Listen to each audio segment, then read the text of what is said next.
প্রতিদিন এক ধরনের ডিমের ঝোল খেতে ভালো লাগে না, তাই একটু অন্য ধরনের রান্না করছি।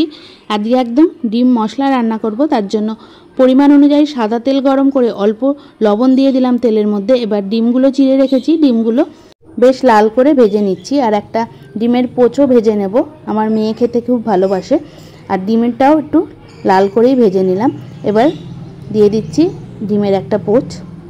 ডিমের পোচ কিন্তু ওপরটা কাঁচা থাকবে তা না, আমি দুদিকটায় খুব কড়া করেই ভেজে নেব। সামান্য পরিমাণ লবণ ছড়িয়ে দিলাম, আস্তে আস্তে ফুলতে শুরু করে দিয়েছে। আরেক দিকটাও বেশ লাল করে ভেজে নিচ্ছি।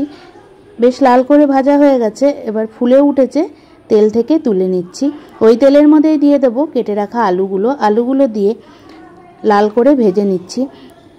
অনেক দিন পর ডিম মশলা রান্না করছি, একঘেয়ে ঝোল খেতে প্রতিদিন ভালো লাগে না। আলুগুলো লাল করে ভাজা হয়ে গেছে, এবার তেল থেকে তুলে নেব। ওই তেলের মধ্যেই দিয়ে দেব পেঁয়াজ কুচি। একটু পেঁয়াজের পরিমাণটা বেশিই দিচ্ছি, কারণ ডিম মশলা রান্না করছি, ঝোল তো রান্না করব না, তাই মশলাটা দিয়েই ভাত খাওয়া হবে। তাই বেশ খানিকটা পেঁয়াজ দিয়ে দিলাম। পেঁয়াজটা দেওয়ার সাথে সাথে দিয়ে দিলাম 1 চামচ চিনি, যাতে খুব তাড়াতাড়ি লাল হতে শুরু করে দেয়। পেঁয়াজটা লাল হতে শুরু করে দিয়েছে, এবার এর মধ্যে দিয়ে দেবো 1 চামচ আদা বাটা, 1 চামচ রসুন বাটা। এই সময় গ্যাসের আঁচটা একদম সিম আঁচে করা আছে। আদা বাটা রসুন বাটা দেওয়ার পর 2 মিনিট মতো পেঁয়াজের সঙ্গে আদা বাটা রসুন বাটাটা কষিয়ে নিচ্ছি। তারপর দিয়ে দেবো একটা বড় সাইজের টমেটো কুচি। টমেটো কুচিটা দিয়ে এখানে আরও কিছুক্ষণ মতো কষিয়ে নিচ্ছি। টমেটো দেওয়ার পরে দিয়ে দিচ্ছি স্বাদ অনুযায়ী লবণ, যাতে টমেটোটা তাড়াতাড়ি গলে যায়।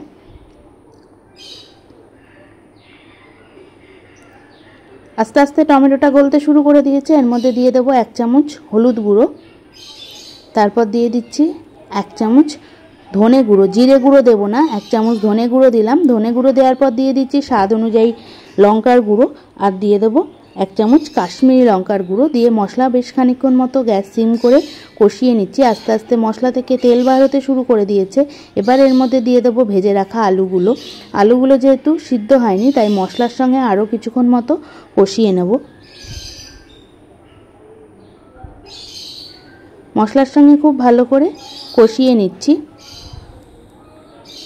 এবার এর মধ্যে দিয়ে দেবো পরিমাণ অনুযায়ী জল। যেহেতু মশলা করছি, বেশি জল দেব না, যাতে আলুটা সিদ্ধ হয়ে যায়, সেই পরিমাণই জল দিচ্ছি। এবার খুব ভালো করে ফুটিয়ে নেব। আস্তে আস্তে ফুটতে শুরু করে দিয়েছে। এবার গ্যাসের আঁচটা কমিয়ে দিয়ে ঢাকনা দিয়ে ঢেকে প্রায় 4 থেকে 5 মিনিট মতো রান্না করলাম।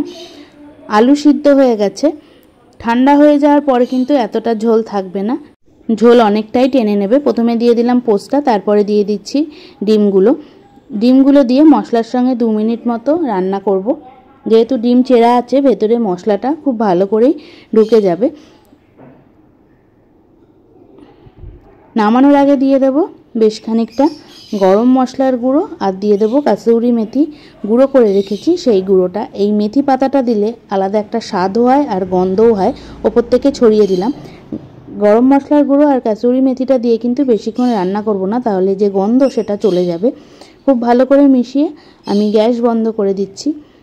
খুব সুন্দর গন্ধও বার হয়ে গেছে। শুধু ভাত কেন, রুটির সঙ্গেও খেতে খুবই ভালো লাগবে এই ডিম মশলা। আশা করছি রেসিপিটা আপনাদের ভালো লাগলো। খুবই কম উপকরণে আর কম সময়ে রান্না করলাম। দেখা হবে অন্য কোনো নতুন রান্না নিয়ে।